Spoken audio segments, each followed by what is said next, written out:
రెడ్డమ్మ. ఇప్పుడు ఈ పేరు చెబితే టక్కున గుర్తొచ్చేది కడప నియోజకవర్గ ఎమ్మెల్యే రెడ్డప్ప గారి మాధవిరెడ్డి. 30 ఏళ్ల తర్వాత వైసీపీ కంచుకోట కడపలో గెలిచి తగ్గేదేలే అన్నట్లు రాజకీయాల్లో ముందుకు దూసుకెళ్తున్నారు. కడప జిల్లాలో మాత్రమే కాదు, టీడీపీలో ఆమె పేరు మారుమోగుతోంది. ఫైర్ బ్రాండ్ లీడర్గా ఎదుగుతోంది. గెలిచింది ఒకేసారి అయినప్పటికీ ఆమె కాంట్రవర్సీకి కేర్ ఆఫ్ అడ్రస్గా మారుతున్నారు. ప్రత్యర్థులకు భయపడకుండా సవాళ్లు ప్రతి సవాళ్లతో తనకంటూ ఓ బ్రాండ్ ఇమేజ్ సొంతం చేసుకున్నారు. మాధవిరెడ్డి రాజకీయాల్లోకి ఎలా వచ్చింది? అసలు ఆమె పాలిటిక్స్లోకి రావడానికి కారణం ఏంటి? మాధవిరెడ్డి ఎలాంటి కుటుంబ నేపథ్యం నుంచి వచ్చింది? Let's watch the story.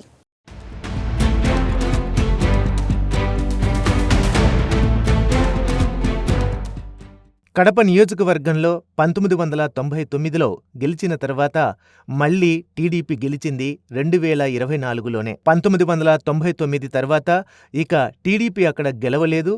అంటే దాదాపు 2.5 దశాబ్దం కడప నియోజకవర్గంలో పసుపు జెండా ఎగరనేలేదు. ఈసారి మాత్రం మాధవిరెడ్డి గెలిచి తన సత్తాను చాటారు. మాధవిరెడ్డి భర్త కడప జిల్లా టీడీపీ అధ్యక్షుడు రెడ్డప్పగారి శ్రీనివాసులరెడ్డి. తొలి నుంచి ఆయన కుటుంబం టీడీపీలోనే కొనసాగుతోంది.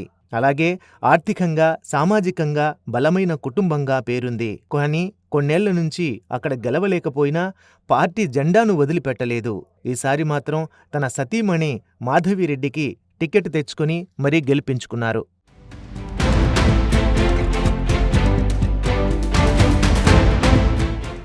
ఆంధ్రప్రదేశ్లో ప్రభావవంతమైన నాయకుడు శ్రీ రెడ్డప్పగారి రాజగోపాల్ రెడ్డి కోడలు. రెడ్డప్పగారి మాధవి మాజీ చీఫ్ ఇంజనీర్ అయిన రామసుబ్బారెడ్డి, లక్ష్మీ దంపతులకు 3వ సంతానం. 1996లో మాధవి రెడ్డప్పగారి శ్రీనివాసులరెడ్డిని వివాహం చేసుకుని రాజకీయ వారసత్వానికి ప్రసిద్ధి చెందిన రెడ్డప్పగారి కుటుంబంలో భాగమైంది. తన 2 పిల్లలను చూసుకుంటూ మాధవి తన భర్తకు నిర్మాణ రంగంలో మద్దతు ఇచ్చింది. సుమారు 15 సంవత్సరాల క్రితం శ్రీనివాసులరెడ్డి రాజకీయాల్లో చురుగ్గా చేరినప్పుడు మాధవి నిర్మాణ రంగం బాధ్యతలను చేపట్టి కొత్త ట్రెండ్ను స్థాపించి ప్రముఖ వ్యక్తిగా ఎదిగారు.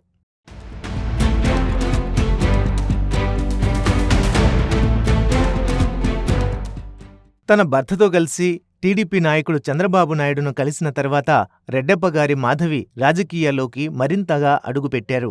ఆమె దూరదృష్టి, కమ్యూనికేషన్ నైపుణ్యాలు, మార్పు తీసుకురావాలనే దృఢ సంకల్పానికి ముగ్ధుడైన చంద్రబాబు నాయుడు ఆమెను కడప నియోజకవర్గ టీడీపీ ఇన్ఛార్జిగా నియమించారు. ఆ తర్వాత ఆమె తన పిల్లలకు నిర్మాణ రంగ బాధ్యతలను అప్పగించి కడప నగరంలో పార్టీ కార్యక్రమాల్లో చురుగ్గా పాల్గొనడం ప్రారంభించారు. ముఖ్యంగా నగర శివార్లలో ప్రాథమిక సౌకర్యాల కొరత వంటి సమాజం ఎదుర్కొంటున్న సమస్యలను పరిష్కరించడంలో మాధవి అంకితాభావం ప్రజలలో ప్రతిధ్వనించింది.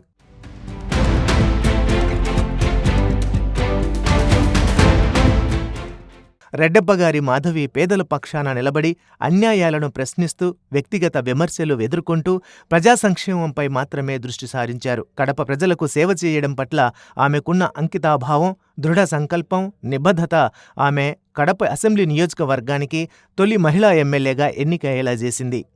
ఇక్కడే కడపలో మీరు చూస్తే మాధవిరెడ్డి ఉంది. ఆమెనందరూ కూడా తక్కువ అంచనా వేశారు.